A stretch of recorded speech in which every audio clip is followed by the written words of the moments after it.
ngalan ng Ama at ng Anak at ng Espiritu Santo. Amen. Sumainyo ang Panginoon. At sumainyo rin. Mga kapatid, ating muna pong pagsisihan ang ating mga dalawang pagkukulang. Humingi tayo ng awa at patawad sa Diyos sa ating mga dalawang kasalanan. Inaamin ko Sa makapangyarihang Diyos at sa inyo mga kapatid, na nalubha akong nagkasala sa isip, sa salita at sa gawa, at sa aking pagkukulang. Kaya sinasamo ko sa mga nabilang Maria, sa lahat ng mga anghel at mga banal, at sa inyo mga kapatid, na ako'y panalangin sa Panginoong aming Diyos. Kawan tayo makapangiling Diyos sa parang tayo sa ating mga kasalanan at ang tumahan tayo sa buhay na walang Amen.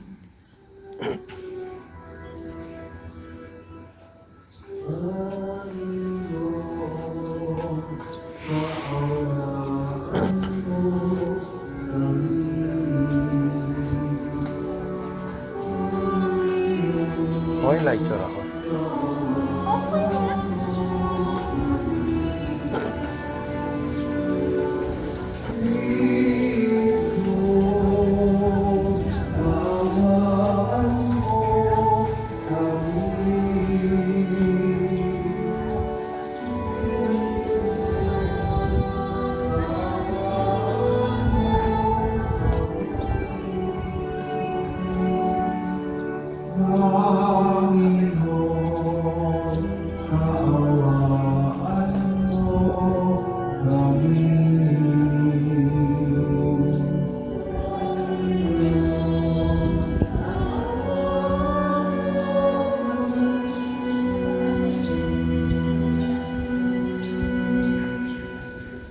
Manalangin tayo.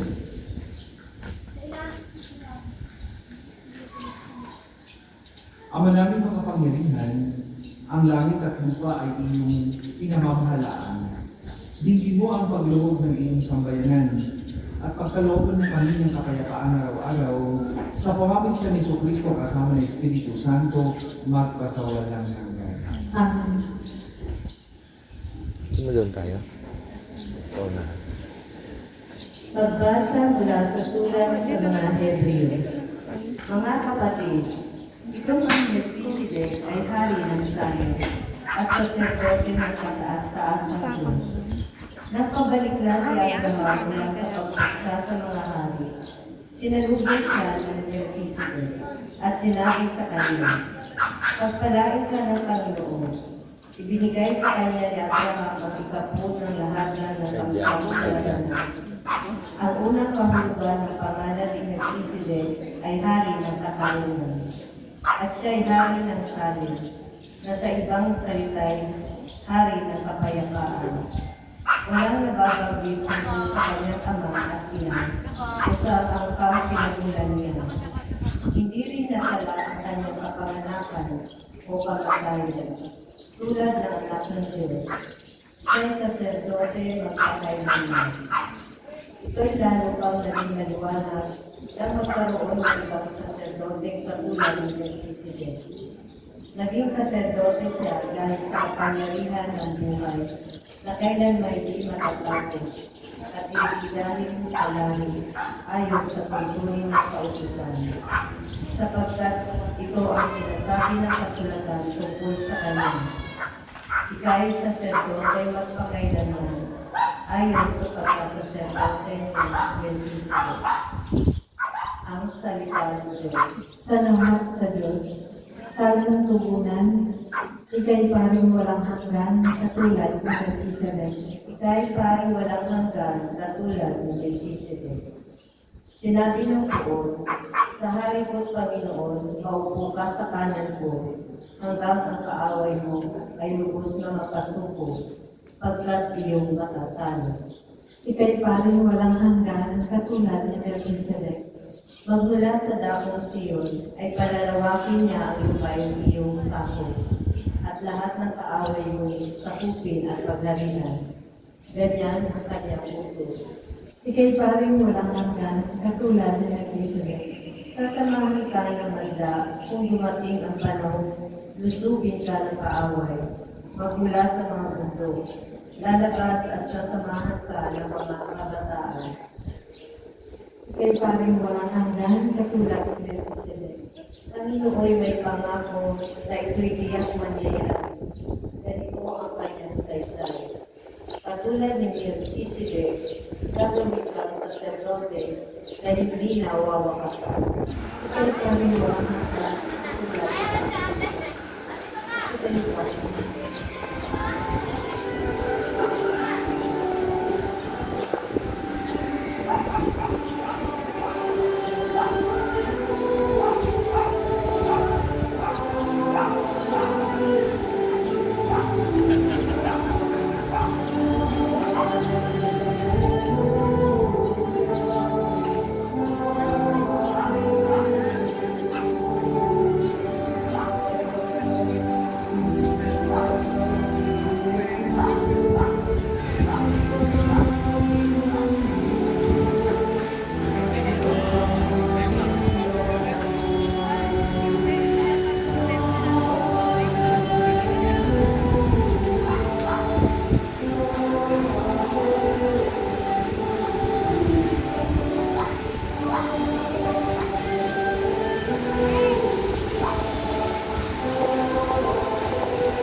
Sumainyo ang Panginoon. At sumainyo rin. Ang mabuting balita ng Panginoon ayon kay San Marcos. Papuri sa iyo, Panginoon.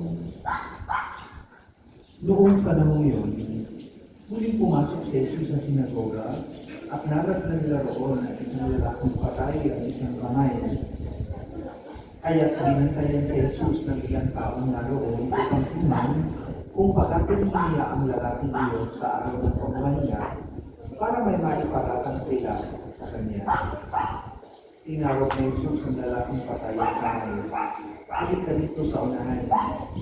Tinanong niya pagkatapos ang mga tao, alin ba ang ayon sa kautusan? Ang gumawa ng mabuti o gumawa ng masama sa araw ng pamamahinga? Magligtas ng buhay o pumatay? Ngunit hindi sila sumagot. Habang tinitingnan ni Jesus ang mga taong nasa paligid niya, galit at lungkot ang nabadha sa kanyang mukha dahil sa katigasan ng kanilang ulo. Bumaling sa lalaki at sinabi, iunat mo ang iyong kamay. Iniunat naman ng lalaki ang kanyang kamay at itinunat. Bumalik sa mga Pariseyo at pagsabuatan sa kampo ni Herodes upang ipapatay si Jesus.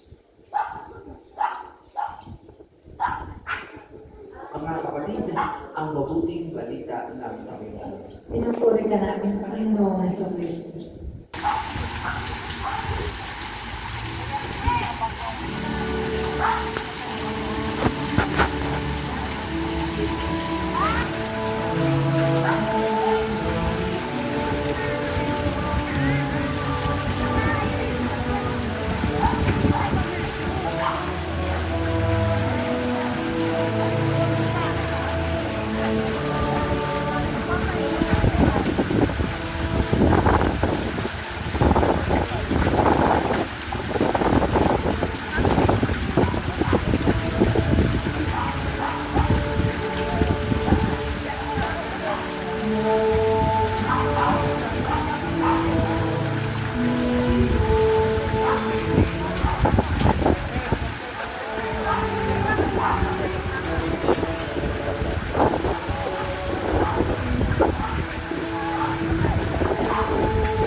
Kasi tayo po ang lahat.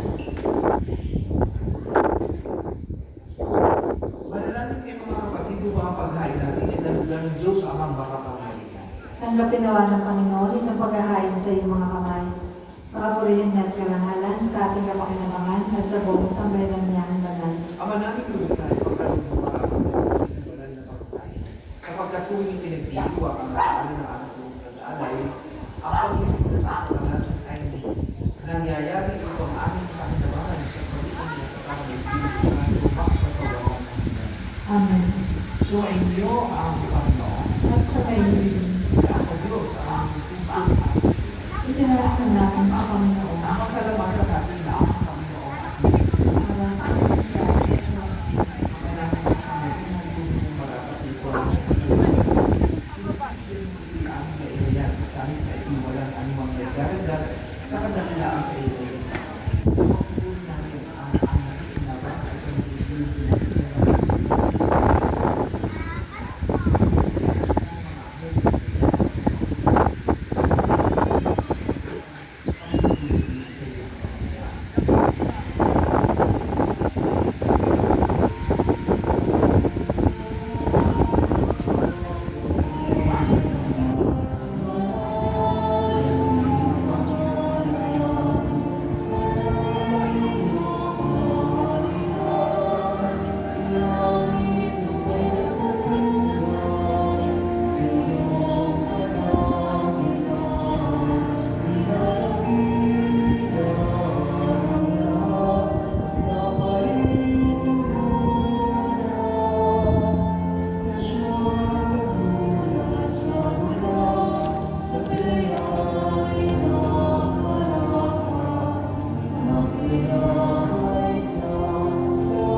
Kung hindi po kayang lumuhod, manatili pong nakatayo ng may paggalang.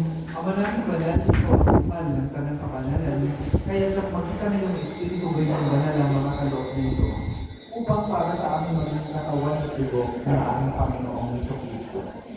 Bago niya pinitiis ang pusang loob na maging handog, ginawain ng tinapay, pinasalamatan ka na, pinag-ating-hati niya yun, iniabot sa kanyang mga alagad at sinabi, tanggapin ninyong lahat ito at kanin. Ito ang aking katawan na ihahandog para sa inyo.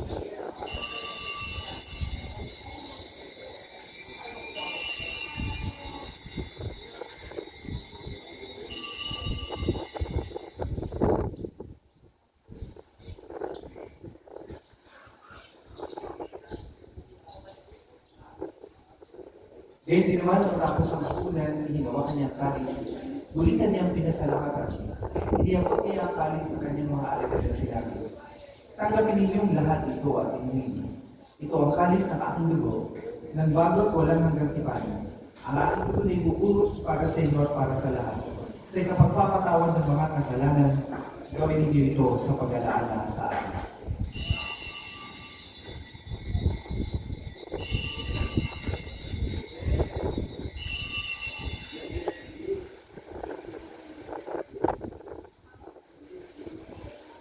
Ipagbunyi natin ang misteryo ng pananampalataya. Si Kristo ay namatay, si Kristo ay nabuhay, si Kristo ay babalik sa wakas ng panahon. Ama, ginagawa namin ngayon ang pag-alaala sa pagkamatay at muling pagkabuhay ng iyong anak. Kaya tiniaalay namin sa iyong tinapay na nagbibigay buhay at ang kalis na nagkakaloob ng kaligtasan. Kami nagpapasalamat dahil kami iyong binarapat na tumayo sa harap mo para maglingkod sa iyo. Isinasama namin kami magsasalo-salo sa katawan ng dugo ni Kristo ay mabuklod sa pagkakaisa sa pamamagitan ng Espiritu Santo. Ama, likapin mo yung simbahan laganap sa buong daigdig. Gustusin mo kami sa pag-ibig kay San Francisco na aming Papa at ni Gilbert na aming Obispo at ng Tanang Kaparian. Alalahanin mo rin ang mga kapatid namin na hulay nang may pag-asang sila'y muling mabubuhay daigdig ng lahat ng mga pumanaw. Kawan mo sila at patuloyin sa iyong kaliwanagan. Kawan mo pagindapatin kaming lahat na makasalo sa iyong buhay na walang wakas. Kaisa na mahal na Birhen Maria, na ina ng Diyos, ni San Jose na kanyang kalinis linis ang esposo. Kaisa na mga apostol at ng lahat ng mga banal, na nabuhay dito sa daigdig ng kalulugod sa iyo, na ipagdiwang na wala ang pagpupunin sa ikararangal mo sa pamamagitan ng kanila na aming Panginoong Jesucristo.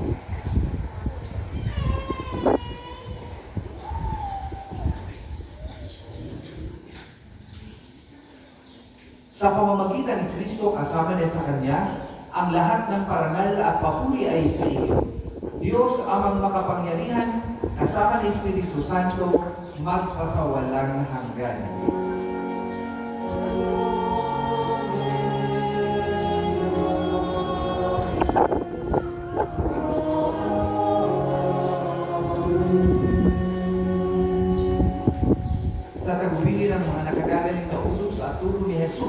Panginoon natin at Diyos, ipahayag po natin ng lakas loob.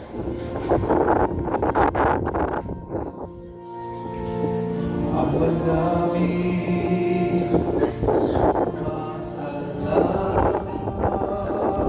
sumasalamat sa mali ang alam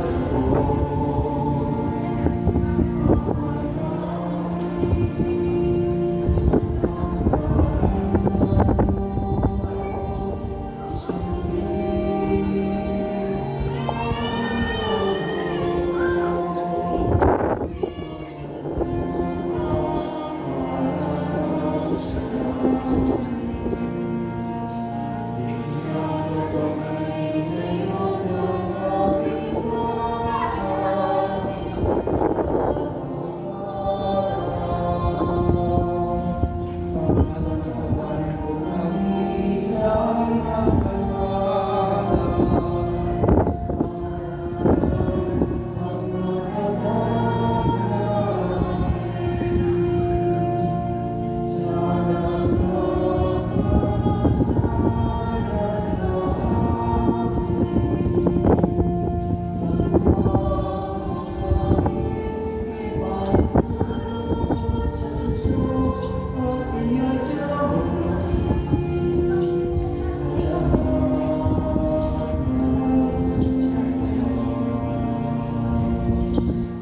Hinihiling namin kami Diyos sa lahat ng masama, pagkalaban ng kapayapaan araw-araw, iligtas sa kasalanan at tuloy sa lahat ng kapahamakan.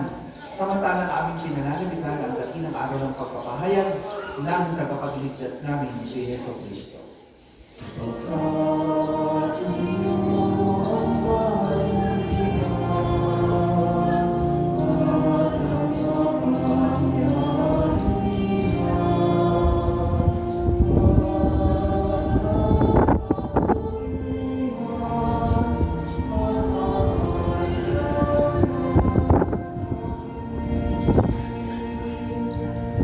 Panginoong Jesucristo, sinabi mo sa mga apostol, kapayapaan na nililingkod ko sa inyo, ang aking kapayapaan na binibigay ko sa inyo. Tumayan mo ang aming pananampalataya at ang asal. Pagkalooban mo kami ng kapayapaan at pagkakaya sa ayon sa inyong kalooban, kasama ng Espiritu Santo, magpasa. Amen. Ang kapayapaan ng Panginoon ay lagi po sa inyo. At sumayin din. Magbigayan ko kayo paghingat ng kapayapaan sa isa't isa.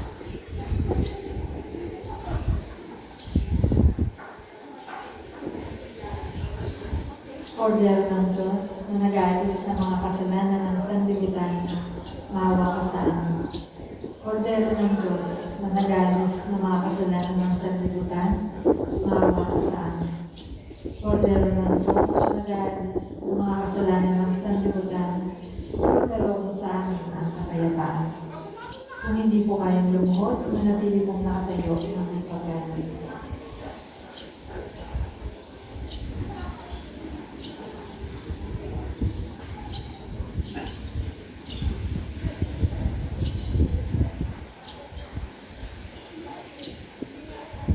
Mga kapatid, ito ang kordero ng Diyos. Ito ang nag-aalis ng mga kasalanan ng sanlibutan. Pamahalan ng pangailangan nila sa Panginoon, hindi ako dapat na magpatuloy sa iyo. Ngunit sa isang salita mo lamang ay gagalit na ako.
ng Diyos Ama, Anak at Espiritu Santo. Amen. Tapos na po ang ating pagdiriwang. Humayo kayong mapayapa. Salamat sa Diyos.